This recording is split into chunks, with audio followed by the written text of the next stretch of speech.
ఆడోళ్ళకు bus మాత్రం free ఒక్కటే చేసిండు. ఎట్లా మంచిగా ఉందా అది పథకము? ఆ పథకం చేయబట్టి మొగోళ్ళను మూలకు బారేస్తారు. ఆడోళ్ళే చింతకాయలు కొనడానికి పోయిన ఆడోళ్ళే, సరుకు పోయిన ఆడోళ్ళే, అన్నిటికీ మొగోళ్ళను డేకకుండా అయిపోయినారు. వాళ్ళదే రాజ్యం అయిపోయింది.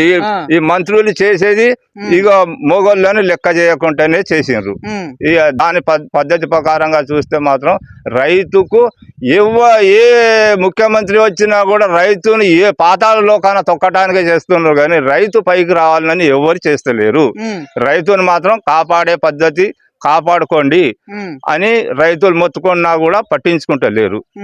రైతు బంధు సీజన్, ఇది వానాకాలం సీజన్ కదా, ఒక్కొక్క నెల అయితే ముగిసిపోతుంది, వానాకాలం ముగిసిపోతుంది. రైతు బంధు రాలే ఇప్పుడు. రైతు బంధు పేరే తెత్తలేడు. రైతు బంధు అనే ముచ్చట ఆ రేవంత్ రెడ్డి దగ్గరికి వస్తనే లేదు. ఆ విషయం కూడా ఎటు